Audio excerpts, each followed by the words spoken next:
All right, here we go. Unit 7 test review, part 2, page 2. This is going to be questions 7 through 10.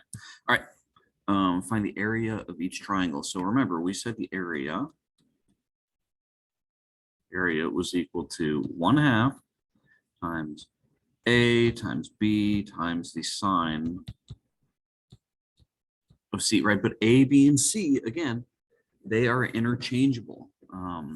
Right? So just because the letters say A, B, and C does not mean you always need angle C. Maybe you can use angle B. It just depends on what you're given. For this particular example, it just works out that the area formula is what I wrote down.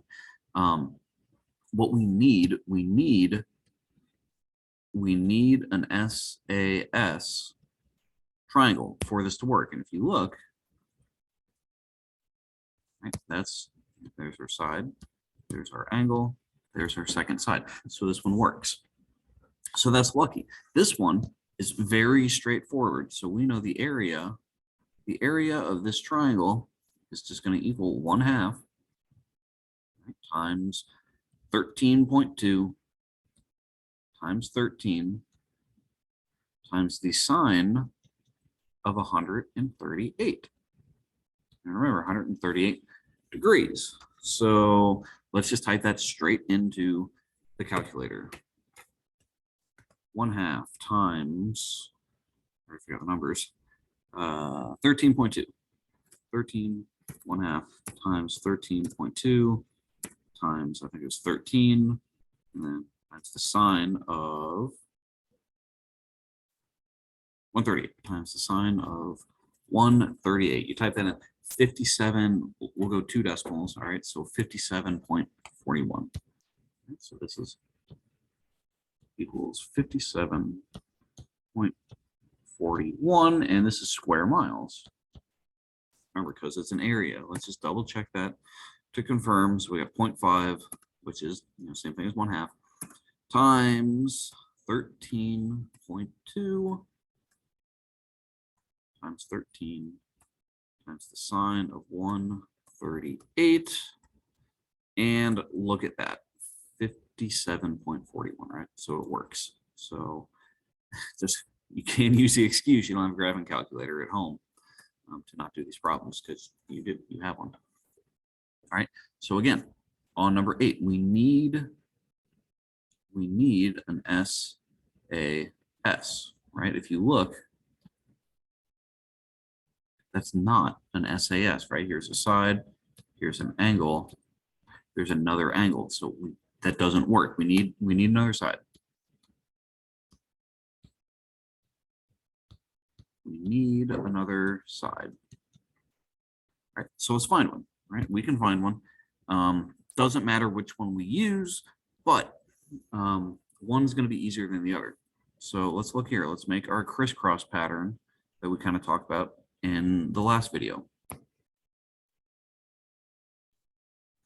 If you look, we have 3 things. We have a side and we have 2 angles. So remember, the law of sines required 4, it needed 4 to for the formula, but we only needed 3 for the formula to actually work, right? Anytime we have 3 of 4, we can always find that last one. That's just how algebra works. Anytime you have all except for one variable, use algebra to figure out the 4th. All right. So what we're gonna have is we're gonna call that baby C. Sine of 32. Sine of 32 divided by 9.6. That's going to equal the sine of 113. I guess I should put this in parentheses. Sine of 113 divided by baby C. All right. So now let's cross multiply. C times the sine of 32 equals 9.6 times the sine of 113. All right. So again, now divide away the sine.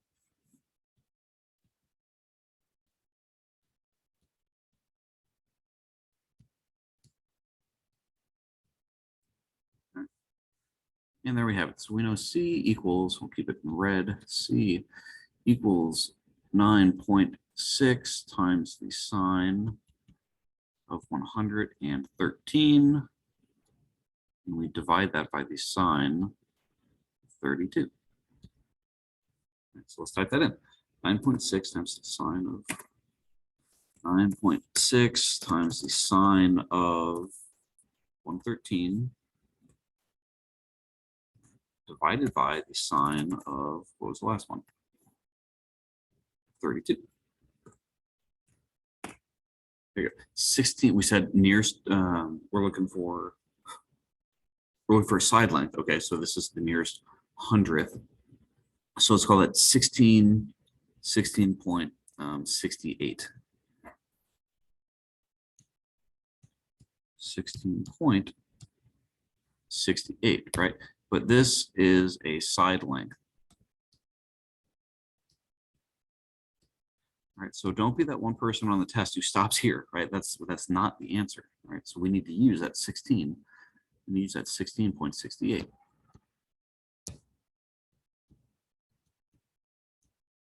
Right, because we know the area equals. All right, so keep in mind, do we have an SAS triangle? No, we don't. All right, we have these two sides. All right, so how can we figure out that green angle there? Well, triangle sum theorem. We know 113 plus 132, that's going to be 145. 180 minus 145. 180, let me just double check this. 180 minus 145 be a 35-degree angle. All right, so this angle right here is 35. All right, so there is our SAS triangle. 140. Double check my math here. Yeah, all right. So the area, that's going to be 9.6 times 16.68 times the sine of 35. Right, type all that in. We'll use a calculator on this one. 9.6 16.68 times the sine of 35. All right, and again, you could do this on Desmos. 91.85. So this equals 91.85 yards, square yards. All right, and there we have it. That's the area of that triangle. All right, next one. Solve the triangle. Solve the triangle. Remember, what does that mean? That means find all the missing pieces. Okay, so do not try to do this problem without drawing a picture first. That's going to make your life so much easier. All right. In fact, I'm just going to cheat. I'm going to do one of these. All right. So we have A, B, and C. Again, it does not matter where A, B, and C go. And so angle A is 20 degrees. All right. Angle C is 34 degrees. All right. And C, you think, where does C go? Now, does C go on the left, does it go on the right, or does it go on the bottom? So C, where does that go? It has to go across from the angle. So that has to go right here. And it does matter, right? If you put that in the wrong spot, that will affect what your triangle looks like. All right, now angle B. Angle B, we can get right off the bat without doing any real, hardcore math. Just type it in 180 minus those other two angles. 180 minus 20 minus 34. That gives us something. That gives us 126. So 126. All right, and yes, I know my picture is not to scale. That does not look like a 126-degree angle, but get over it. It's fine. Now, what can we do from here? We just need to use either the law of cosines or the law of sines to figure out the other two side lengths.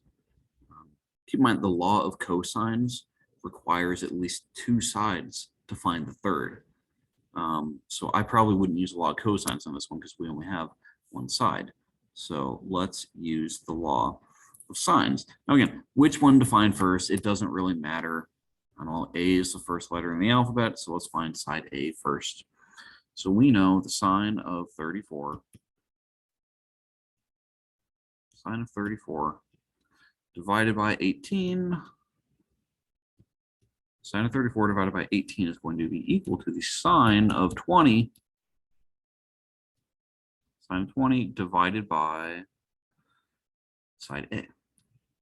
All right, so we do a little bit of algebra. I'm just going to do this all in one step here for the sake of time. We're going to have A equals 18 times the sine of 20. All right, so again, I did two steps in one. So if you want to cross multiply it out first and then divide it over, that's totally fine. I'm just trying to save a little time here. All right, so let's type all that in. 18 times the sine of 20 divided by the sine of 34. One thing I forgot to mention, I've been doing it, but I forgot to mention it, is really make sure you're closing off that parenthesis. Okay, if you forget that parenthesis, you're going to get the wrong answer. So just really make sure you're closing those parentheses. This is a side length round to the nearest hundredth. That's going to be 11.01. So A is 11.01. All right, and now let's just do the same thing for B. All right, so I would really recommend using the 18 and the 34 when you do the law of sines again, because maybe we made a mistake somewhere. Maybe that 11.01 was wrong. Maybe I messed up somewhere. I don't want to use that number to get a third number, right? So I don't want to use a wrong answer, because the wrong answer will give me another wrong answer. So let's use the 18 and the 34 because that's given information. All right, so using that again, we have the sine of 34. Sorry about my handwriting on that one. Sine of 34 over 18 equals, now let's find angle side length B. So we have the sine of 126. Sine of 126 divided by lowercase b. We're going to have b equals 18 times the sine of 126. Divide the whole thing by the sine of 34. All right, and there we go. Again, type this all in your calculator.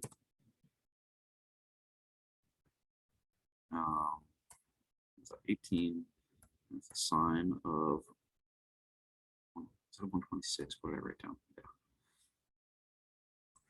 18 times the sine of 126 divided by the sine of 34.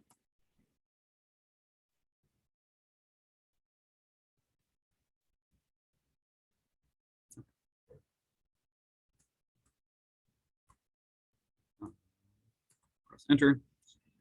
26.04. 26.04. All right. So keep in mind, we can kind of check to see if these answers are correct. We know the smallest side goes across from the smallest angle. We know the biggest side goes across from the biggest angle, right? 126, biggest angle. 26.04, biggest side. 20, smallest angle. 11.01, smallest side. So we're good. All right. So that's just kind of a subtle way that we can check our answers. All right. Now for the next one, it's Rockwood Summit one. So that we got Lafayette, Eureka. Let's see where else we got, and Summit. So let's see. Summit's the southmost one. So here's Summit. I'm just gonna use letters. Let's say S for Summit. Where we got Eureka. Eureka's kind of out west. Are they further south than us? I don't know. It doesn't matter. And then Lafayette's like way up here. Right, so there's Lafayette. All right, it's just trying. It doesn't matter. We're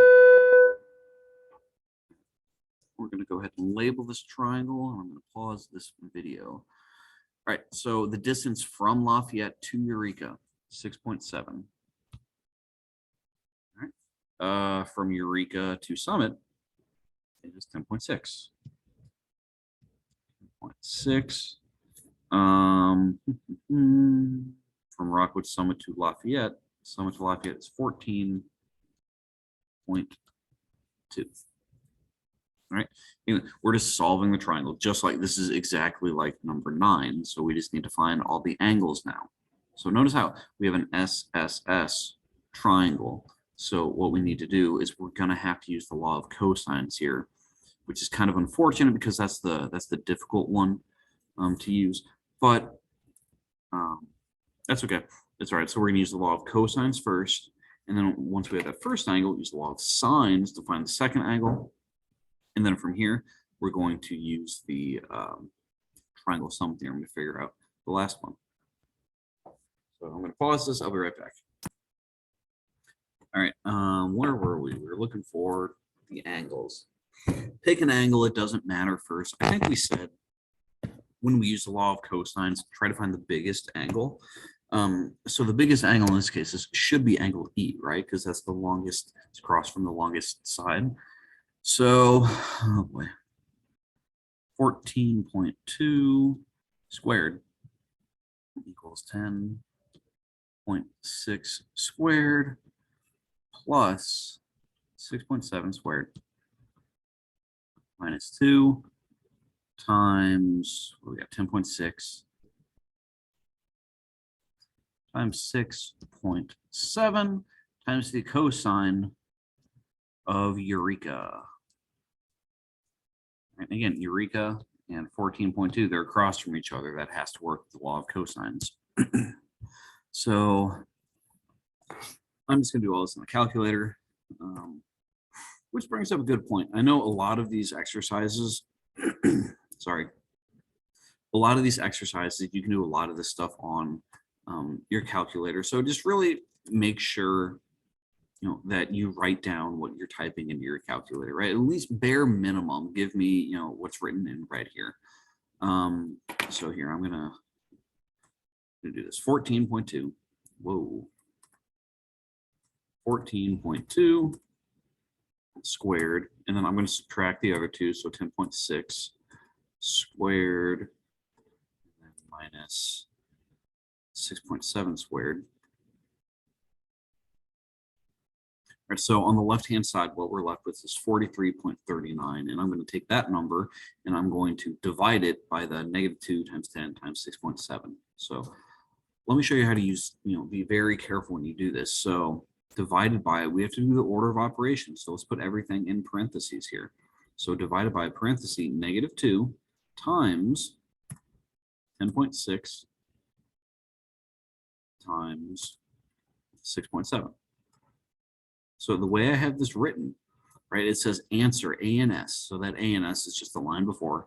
It's 43.39 divided by. So then I'm putting that whole thing, I'm multiplying inside of parentheses because your calculator is going to follow the order of operations. So you really need to make sure you're multiplying all that stuff together before you do 44 divided by that number. So what we're going to get is -31.257 whatever. Okay. So this number, we're going to have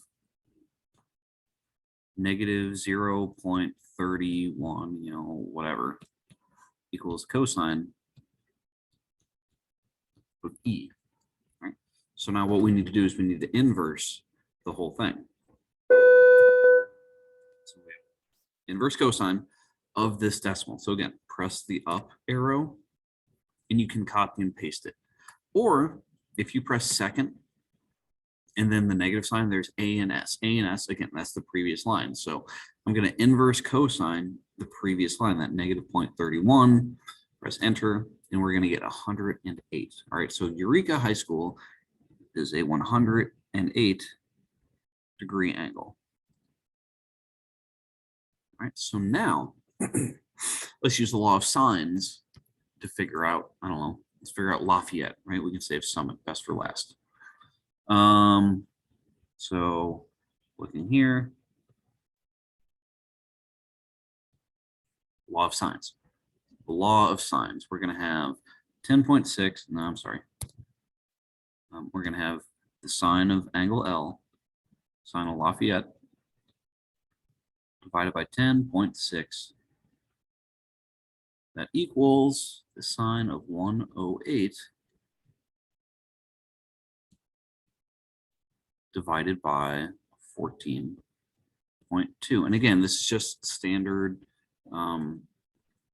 cross multiply and divide. So again, let me show you how we do this. So we're going to have the, let's see, 10.6 times the sine of 108. All right, close the parenthesis, divided by, let's see, 14.2. 14.2. We type all that in, really make sure you understand where I'm getting that from. Why I'm dividing by 14.2. Right now, this decimal, this 0.7 whatever, we have the sine of L. The sine of L equals, this decimal 0.7, whatever. So take the inverse again. Right, so I'm not rounding anything, right? We have to be very careful about rounding, and I haven't rounded anything yet. We round our final answer. So it's the calculator, it stores this information, right? It's got some kind of memory in there. So you press up, you paste it down, or if you don't want to do that, you can do the inverse sine. I kind of like doing the second A and S. All right, so I'm inversing that decimal. I'm inverse signing that decimal. Press enter again, and you have 43.2. All right, so again, we're rounding. So this was Lafayette. So Lafayette, we had a 45-degree angle. Now Summit, what does that say? R. It should have said S. Anyways, so Summit. How do we figure that one out? 180 minus 108 minus 45. Right, you could do the law of cosines, you can do the law of sines, but you're working way too hard at that point. So just do the triangle sum, 180 minus 108 minus 45, and that's going to get you what you need. So 27. Sum is at a 27-degree angle, right? So double check, make sure everything all looks good.